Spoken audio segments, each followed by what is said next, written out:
سبحان اللہ۔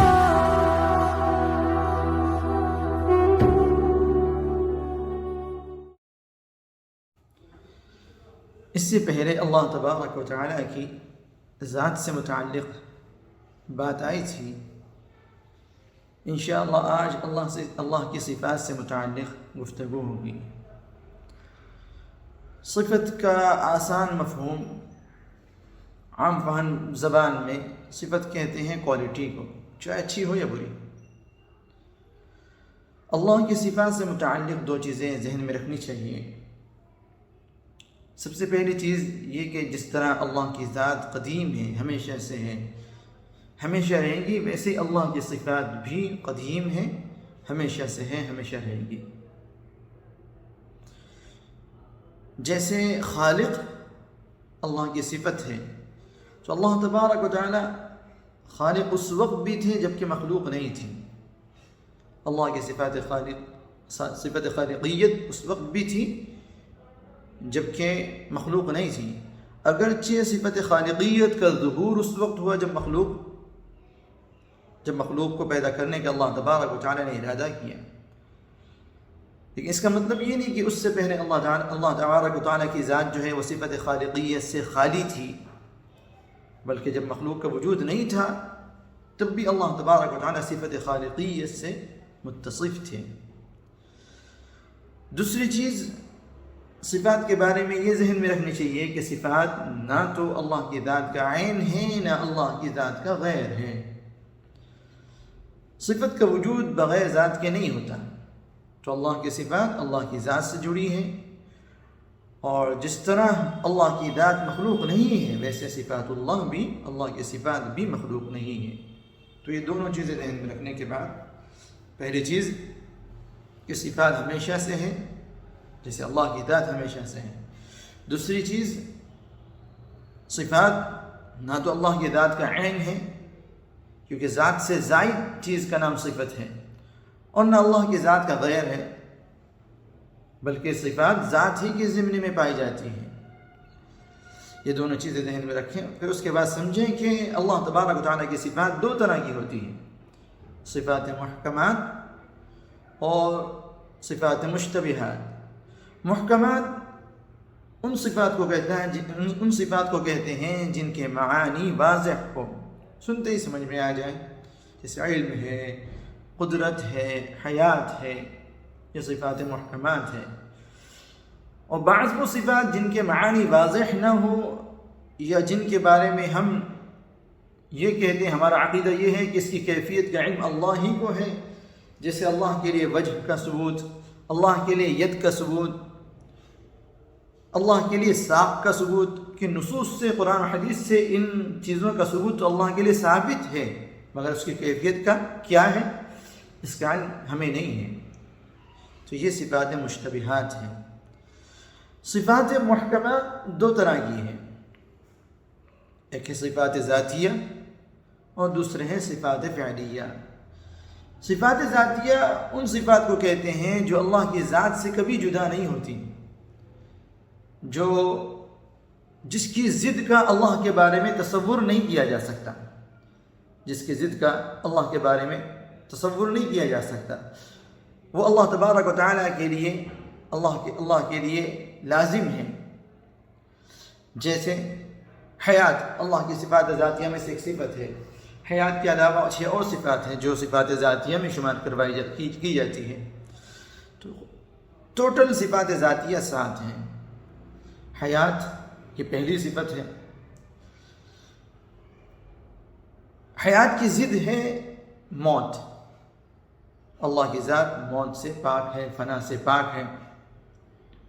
تو صفات ذاتیہ ان صفات کو کہتے ہیں جو اللہ کی ذات سے جدا نہیں ہوتی، اور جس کی ضد کا اللہ کے بارے میں تصور نہیں کیا جا سکتا۔ تو صفت حیات یہ اللہ کی صفات ذاتیہ میں سے ہے، جسے اللہ تعالیٰ نے قرآن پاک میں فرمایا الحی القیوم، وہ زندہ ہے، زمین و آسمان کو تھامے ہوئے ہیں، اس پر کبھی فنا طاری نہیں ہوتی، وہ ہمیشہ سے ہے، ہمیشہ رہے گا۔ تو یہ صفات ذاتیہ میں سے ایک صفت جو ہے حیات۔ دوسری صفت ذاتی جو ہے علم، اللہ تبارک و تعالیٰ نے قرآن پاک میں کئی جگہوں پر اپنے علیم ہونے کو بیان فرمایا ہے۔ اس کی ضد آتی ہے جہل، جس کا تصور اللہ کے بارے میں کیا بھی نہیں جا سکتا۔ کائنات کی کوئی چیز ایسی نہیں ہے جو اللہ تبارک و تعالیٰ کے علم میں نہ ہو، حتیٰ کہ ما تسقط من ورقۃ الا یعلمها، ایک پتا بھی جو گرتا ہے نا اس کا علم بھی اللہ کو ہوتا ہے۔ اور تیسری صفت ذاتی ہے قدرت۔ اللہ فرماتے ہیں ان اللہ علی کل شیء قدیر، کہ اللہ تبارک و تعالی ہر چیز پر قادر ہے۔ تو تیسری صفت ذاتی اللہ تبارک و تعالی کی قدرت ہے۔ قدرت کی ضد جو ہے عدم قدرت، قادر نہ ہونا، یہ ایک طرح سے کمزوری ہے، اور اللہ کی ذات کمزوری سے پاک ہے۔ تو تیسری صفت ذاتی ہے قدرت۔ چوتھی صفت ذاتی ہے ارادہ، جسے اللہ فرماتے ہیں فعال لما یرید، کہ اللہ تعالیٰ جو چاہتے ہیں، جس چیز کا ارادہ کرتے ہیں وہ کرتے ہیں، جس چیز کا ارادہ کیا اللہ نے وہ ہو جاتی ہے۔ اللہ کا ارادہ ہی ایجاد ہے، اللہ کا ارادہ ہی وجود دینا ہے۔ تو چوتھی صفت ذاتی اللہ تبارک و تعالیٰ کی صفات ذاتیہ میں سے وہ ارادہ ہے۔ پانچویں صفت ذاتی سمع، اللہ تعالیٰ سننے والے ہیں، کائنات کی ہر چیز کو اللہ تبارک و تعالیٰ سننے والے ہیں، ہمارے دل کی دھڑکنوں کو اللہ تبارک و تعالیٰ خوب سننے والے ہیں۔ جیسے کہ کہا جاتا ہے کہ تاریک رات میں کالی چٹان پر کالی چونٹی اگر چلے تو چونٹی کے چلنے کی جو آہٹ ہوتی ہے وہ آہٹ بھی اللہ تبارک و تعالیٰ سنتے ہیں۔ تو پانچویں صفت ذاتی ہے سمع، سننے کی طاقت۔ ایسے ہی چھٹی صفت ذاتی ہے بصر، دیکھنے کی طاقت۔ اس کائنات کی کوئی چیز ایسی نہیں ہے جو اللہ تبارک و تعالیٰ پر مخفی ہو، اللہ تعالیٰ جس کو نہ دیکھتے ہوں۔ اللہ فرماتے ہیں لا تدرک الابصار، ابصار نگاہیں اللہ کا ادراک، اللہ کا احاطہ نہیں کر سکتی، وہ یدرک الابصار۔ اللہ تبارک و تعالیٰ نگاہوں کا بھی احاطہ کر لیتے ہیں، اللہ تبارک و تعالیٰ نگاہوں کا بھی احاطہ کر لیتے ہیں۔ اللہ تعالیٰ ہر چیز کو دیکھتے ہیں، ہر چیز سے واقف ہیں۔ ساتویں صفت ہے کلام، اللہ کا کلام، کلام نفسی، وہ جو کاغذ میں لکھا ہوا ہے، وہ جو منہ سے نکل رہا ہے، یہ کلام نہیں، یہ کلام پر دلالت کرنے والی چیزیں ہیں۔ منہ سے الفاظ نکلتے ہیں، الفاظ کلام پر دلالت کرتے ہیں۔ کاغذ میں حروف لکھے جاتے ہیں، نقوش لکھے جاتے ہیں، وہ نقوش کلام پر دلالت کرتے ہیں۔ یہ تو مفہوم ہے، یہ تو مخلوق ہے۔ اللہ کا کلام اللہ کی صفت ہے، اور اللہ کی صفت مخلوق نہیں ہے۔ معتزلہ نے جب ان کو اقتدار ملا بن عباس کے زمانے میں تو اس مسئلے میں بڑا غلو کیا، بڑی شدت سے کام لیا۔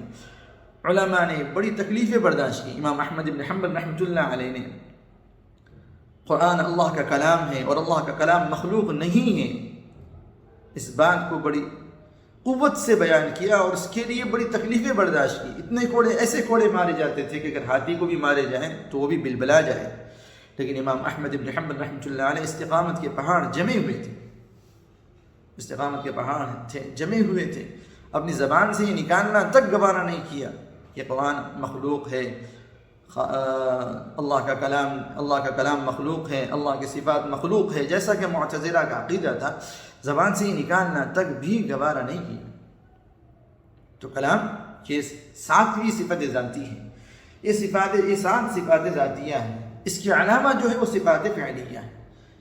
اس کے علاوہ جو صفات ہے، یہ 7 صفات ذاتیہ، اس کا مفہوم یہ نہیں کہ دوسری صفات جو ہے وہ جو ہے دوسروں کے اندر پائی جا سکتی ہے، بلکہ مفہوم یہ ہے کہ صفات ذاتیہ کبھی بھی جو ہے اللہ کی ذات سے جدا نہیں ہوتی۔ اس کے علاوہ جو صفات ہے وہ اللہ تبارک و تعالیٰ کی مشیت پر اور ارادے پر موقوف ہیں، وہ اللہ تبارک و تعالیٰ کی مشیت و ارادے سے ہوتی ہیں۔ وہ جیسے اللہ تبارک و تعالیٰ محیی ہے، زندگی دینے والے ہیں، امید بھی ہے، موت بھی دینے والے ہیں، مہدی ہے، ہدایت دینے والے ہیں، مضل ضلالت بھی اللہ ہی کے قبض قدرت کے اندر ہے، معز ہے، عزت دینے والے ہیں، مذل ہے، ذلت بھی اللہ تبارک و تعالیٰ کے ہاتھ ہی میں ہے۔ تو یہ سب صفات فعلیہ ہیں جو اللہ کی مشیت و ارادے سے جڑی ہوئی ہیں، اللہ کی مشیت و ارادے سے جڑی ہوئی ہے۔ یہ مفہوم نہیں ہے کہ صفات ذاتیہ جو 7 ہیں ان کے علاوہ دیگر صفات جو ہے وہ مخلوق میں بھی پائی جا سکتی ہیں، یہ مفہوم نہیں ہے، بلکہ مفہوم یہ ہے کہ ان ساتوں کے علاوہ، ان 7 صفات کے علاوہ دیگر صفات جو ہے وہ اللہ کی مشیت کے اوپر موقوف ہے، اللہ کے ارادے پر موقوف ہے۔ تو یہ 7 صفات ذاتی ہیں، اور اس کے علاوہ جو صفات ہے وہ صفات فعلی ہیں۔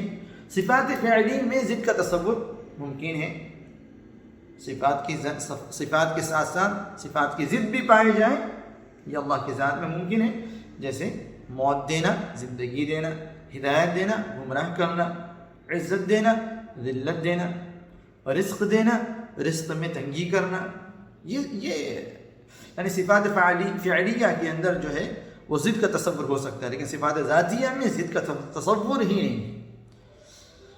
تو یہ جو ہے صفات محکمات ہیں، اور صفات محکمات کے علاوہ صفات کی ایک دوسری قسم ہے مشتبہات۔ صفات مشتبہات جس کے بارے میں اہل السنہ کا عقیدہ یہ ہے کہ ہم ان صفات کا اللہ کے لیے اثبات تو کرتے ہیں، ان صفات کو اللہ کے لیے ثابت تو کرتے ہیں، لیکن اس کی کیفیت کو اللہ کے حوالے چھوڑتے ہیں کہ کیفیت کیا ہے، کیسے ثابت ہے، اللہ تبارک و تعالیٰ خوب جانتے ہیں۔ تو یہ ہے اللہ تبارک و تعالیٰ کی صفات کے بارے میں مختصر سا کلام۔ اللہ تبارک و تعالیٰ ہمیں اپنی معرفت عطا فرمائے۔